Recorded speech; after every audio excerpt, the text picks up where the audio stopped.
Endrick. Brasil 1, Inglaterra 0. Nós estamos abrindo Canelada da Jovem Pan com o José Manuel de Barros, com o Fábio Piperno, com o Flávio Prado, para a gente poder analisar essa estreia do Dorival Júnior. O Brasil venceu um trabalho do Southgate, que comanda a seleção da Inglaterra desde 2016. O Dorival Júnior chegou agora, é claro que a Inglaterra com seus desfalques, sem Harry Kane, sem Saka, mas mesmo assim, no coletivo, era para a Inglaterra ter vencido esse jogo. Eu não esperava esse resultado, essa vitória do Brasil. E você, José Manuel de Barros, bem-vindo ao Canelada da Jovem Pan. Gostou da seleção hoje, Zé? Ah, muito, demais. As circunstâncias eram todas desfavoráveis, né? Ok, alguém vai falar, pô, não tinha o Harry Kane, não tinha o Saka, mas a seleção da Inglaterra tem uma grande geração, né? Tinha o Foden e tinha tantos outros, né? Bellingham, Gallagher, jogadores que vêm se destacando. Era uma seleção muito forte e você iniciou falando do principal ponto. Uma sequência de trabalho. Além de uma grande geração que a gente acompanha desde o sub-17 para o sub-20, que chega agora aos profissionais, a Inglaterra tem grandes jogadores. E assim, até nas entrevistas durante a semana do Dorival Júnior, dos jogadores, eu senti aquela preocupação que a gente também tinha. Olha, o Brasil está indo para enfrentar uma grande seleção mundial, uma seleção que está entre as melhores do mundo hoje. É a realidade, queiram ou não queiram, né? Até pelos resultados, pelo futebol apresentado. E a seleção brasileira teve 3-4 dias de preparação com um novo treinador, com um time diferente. O Dorival pensou numa espinha e acabou perdendo um jogador após o outro. Os dois principais goleiros, Alisson e Ederson, perdeu o melhor zagueiro, que é o Marquinhos. Aliás, os dois zagueiros, o Militão tá fora, que seria titular da seleção brasileira, Casemiro, sem falar no Neymar, que já está fora há algum tempo, mas também, então, vamos apagar essa coisa de desfalques na seleção da Inglaterra, porque o Brasil tem muito mais. Então, analisando a seleção brasileira o Dorival chegou essa semana, assumiu, fez lá alguns treinamentos com jogadores, vários estreantes com a camisa da seleção brasileira e a bola rolou, cara. O Brasil teve ali uns 5 minutos de dificuldade, talvez 10, tá? Vamos colocar 10 aí, vamos dar uma colher de chá. De dificuldade para sair para o jogo, né? A falta de entrosamento, mas aos poucos foi mostrando personalidade. O que jogou o tal de Bruno Guimarães, cara? Pelo amor de Deus. O que jogou o tal de Lucas Paquetá, pelo amor de Deus. O João Gomes, um motorzinho. E o meio-campo é o coração do time, né? E o restante da equipe também trabalhou muito bem. E aí vem esse Endrick ainda com essa estrela, cara. Esse aí não cheira a gol, esse fede a gol. Nossa Senhora, entrou no jogo, no Wembley contra a Inglaterra e já faz gol com a camisa da seleção brasileira.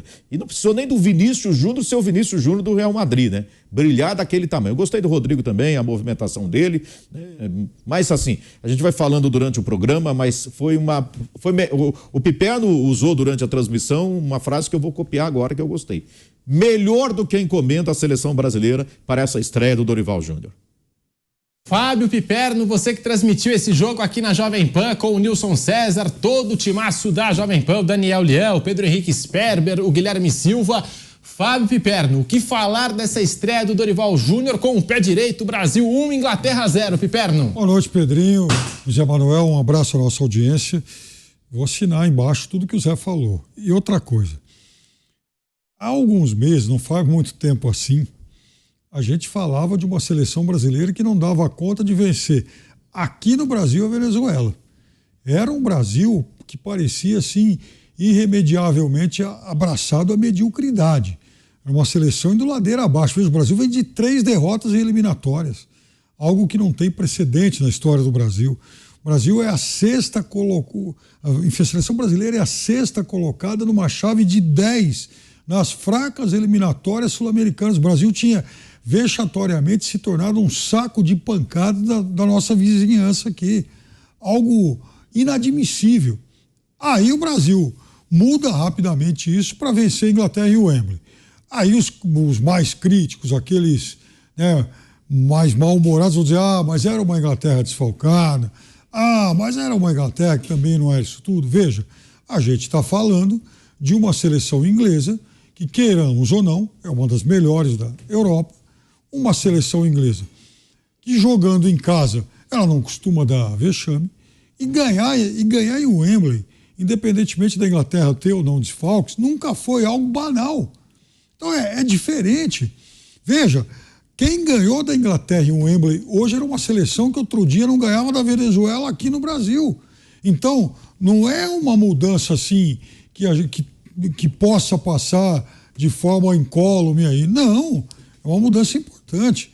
Foi uma seleção brasileira que enfrentou uma seleção da Inglaterra que hoje fez o jogo de número 91 sob o comando do Southgate. Ele completa 91 no dia em que o técnico da seleção brasileira estreia.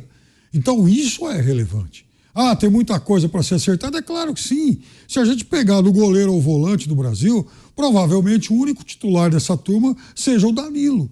Então foi uma seleção bastante desfalcada, foi uma seleção que acabou sendo remendada, mas o Dorival fez isso com competência. O Dorival trabalhou muito bem, é importante que se diga. Então, veja, não é motivos para sair estourando fogos pela Paulista. Ok, é verdade. Mas também não é irrelevante o que aconteceu hoje. Foi uma seleção brasileira com um técnico estreante, com muitas caras novas, que vence a Inglaterra em Wembley, com um gol de um menino que certamente vai se tornar um dos grandes da seleção brasileira. Não tenho a menor dúvida em relação a isso. E o garoto é tão diferente que ele se torna o mais jovem jogador do Brasil, faz um gol em Wembley, o que também, convenhamos, não é uma história banal, uma história que certamente vai ser muito bem repercutida lá na Espanha pelo Marca, até mais do que aqui, e certamente Florentino Gomes está dando um sorriso a essa altura, de orelha a orelha. Rapaz, Endrick, apenas 17 anos, Brasil 1, Inglaterra 0. Florentino Pérez. Nossa. O chefão lá do Real Madrid, tá feliz da vida. Palmeiras, eu tava aqui comentando com o Zé Manuel, é como se fosse um gol do Palmeiras também, né? Esse gol do Endrick pela seleção brasileira. As redes sociais enlouqueceram. Completamente. Vieram abaixo, nossa. Gol do Brasil, gol do Palmeiras, né? O torcedor do Palmeiras também vibrando bastante aí nas redes sociais. Brasil 1, Inglaterra 0 em Wembley, gol de Endrick, apenas 17 anos de idade. Flávio Prado, bem-vindo ao Canelada da Jovem Pan, Flávio. Ontem a gente conversava no bate-pronto da Jovem Pan e a gente não esperava, né, essa vitória da seleção brasileira, como aconteceu em Wembley. Flávio, boa noite, bem-vindo ao Canelada. Boa noite, Pedro, boa noite, amigos. Mais que isso, né, quando o Brasil começou o jogo, os primeiros 10 minutos, deu a impressão que seria aquilo que a gente imaginava que seria mesmo. A Inglaterra em cima, o Brasil não conseguindo sair para jogar, uma dificuldade imensa. Aos poucos, o Brasil foi achando uma válvula de escape e ela vinha através do Paquetá, que jornada do Paquetá. Poderia ter sido expulso, mas foi uma jornada extraordinária, o que denota mais ainda a falha, o erro do Diniz de não ter convocado o Paquetá. O Paquetá hoje foi o melhor jogador em campo para mim, foi uma atuação espetacular do Paquetá. E aí, com o Paquetá metendo bola, o Brasil começou a jogar pelo lado do campo, especialmente pelo Vinícius. Nem foi tão brilhante assim o Vinícius, mas incomodava, chegava. O Brasil criou 2 ou 3 oportunidades importantes já no primeiro tempo, né? E estava muito bem fechado o time do Brasil. João Gomes e o Bruno Guimarães, time muito bem fechado, lançava a bola, metia a bola segurou o Danilo também, né, para fazer uma proteção maior para aquele setor. Ou seja, o Brasil fechou e jogou no contra-ataque. Não teve nada assim de e tal, mas fez direitinho e poderia ter virado o primeiro tempo já com a vitória. Segundo tempo, o Brasil continuou muito bem postado. Quando começaram as trocas, o Brasil leva a vantagem, porque aí o nível da Inglaterra cai muito, e o Brasil coloca gente do nível do Andrés Pereira, outro jogador que foi muito maltratado aqui no Brasil. Ele entra, toma a bola, o lance do gol do Brasil, o Andrés Pereira toma a bola, mete a bola para o Vinícius, e o Endrick vai e a bola sobra para ele. O gol que ele fez foi um gol fácil. Mas a bola cai no pé de quem os deuses colocam. Isso aí, gente, é que a gente precisa prestar atenção. Foi um gol espetacular? Não. Um gol simples, a bola voltou e caiu no pé dele. E aí tem que prestar muita atenção nesses sinais, sabe? A bola cair no pé do cara certo, ele tá lá no momento certo e tal. E depois, quando ele faz o gol, e tem aquela explosão, obviamente, né? Porque, poxa vida, fazer um gol em Wembley naquela situação, percebeu que o Brasil ia ganhar o jogo, aí ele tenta fazer uma graça, ele começa a dar uns dribles, mostrando tranquilidade. Cara, e aí no final, o Bellingham vai dar um abraço nele e tal. Você nota que o cara já chegou, né? O cara já, pô, esse é diferente, esse é especial. Conclusão da história toda. O Brasil ganhou um titular. Pode ser no próximo jogo, acho que vai ser. Mas o Brasil já tem mais um jogador. Porque hoje nós não temos sobrando, sabe? Não tem sobrando. É muito assim, muito contadinho e tal. O Brasil já ganhou mais um titular. Já tem o Vinícius Júnior. Acho que o Paquetá é indiscutível. Sim, jogou muito hoje. Bruno Guimarães vai ficando cada vez mais indiscutível. Jogou muito hoje o Bruno Guimarães. Pois é, cada vez mais indiscutível. Depois do Paquetá foi o Bruno Guimarães. Flávio, Marquinhos é indiscutível. E tem mais um. e sobre isso que você falou, quando o Vinícius entra, o Brasil passa a ter um jogador mais parecido com aquele atacante de referência que o Brasil Hendrick, procura há né? muito tempo. Exatamente. Hendrick. Porque O Vinícius. o Brasil... Ah, sim, desculpa, o Hendrick. Porque quando o Brasil tinha o Vinícius, o Rodrigo, o Rafinha, então o Brasil tinha atacantes de movimentação, de mobilidade. Naquele momento passa, então, a contar com essa outra opção. Então, eu acho que você tem toda a razão, até porque se ele não for titular amanhã, depois, ele passa a se credenciar como talvez a primeira opção para momentos em que se exija um 9. Mas daqui a pouco não tem mais jeito. É, Vai jogar. Vai jogar. Eu achei que quando... E o Rodrigo é outro também que está cada vez mais com cara de titular, né? Então nós estamos renovando o time Jogou bem também. de uma maneira muito rápida. Isso quer dizer que vai ganhar a Copa do Mundo? Isso é bobagem, gente. Copa do Mundo tem nada a ver uma coisa com outra. Copa do Mundo você ganha naquele momento, naquela... A seleção da Argentina é muito ruim e ganhou a Copa do Mundo. É uma questão de momento. Se fosse por qualidade, a França era campeã do mundo de novo.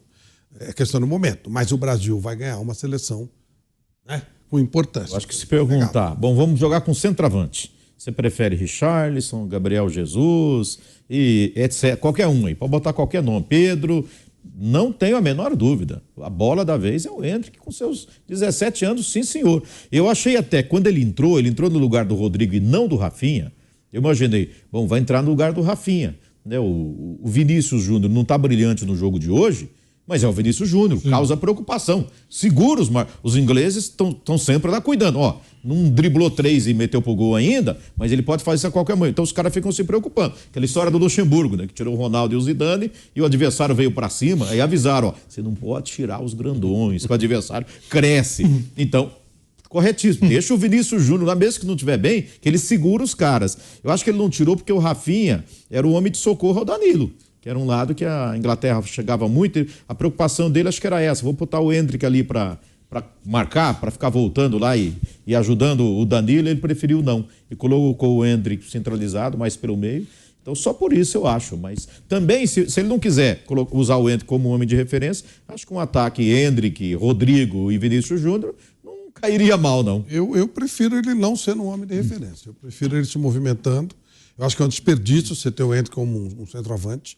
Acho que ele tem uma saída de jogo muito boa. O Rodrigo chega muito bem. Ele não joga assim no Palmeiras, né? Não. E o Rodrigo, ele joga muito bem vindo de trás. Então você pode fazer. Estou falando em termos de seleção brasileira, tá? No Real Madrid, o Berrio vai vir de trás e aí vamos ver como é que vai ser. Mas eu acho que o Hendrick é um cara... É um antigo meia ponta de lança que a gente tinha, né? Que o Kaká fazia, uma função mais ou menos como o Kaká. Chegava de trás, chegava a fazer gol, batendo. Função mais ou menos assim. Eu acho que o Hendrick vai acabar sendo assim, ou pelo lado do campo. Eu ainda acho, eu gosto da velocidade dele vindo por um dos lados do campo. A gente poderia ter a opção, por exemplo, de Hendrick de um lado e Vinícius do outro. Que não é nada ruim. Não é nada ruim. Se não quiser, tem um cara centralizado. Esse cara centralizado pode até ser o Neymar. Já chegou a jogar mais perto da área. Tem um jogador que a gente está esquecendo, está machucado agora, mas vem pedindo passagem, que é o Gabriel Martinelli. Que eu também daria uma chance para o Martinelli. Sou muito mais o Martinelli do que o Rafinha hoje na seleção. E gosto também dessa ideia de contar com o futuro trio do Real Madrid, né? Hendrick, Vini e Rodrigo.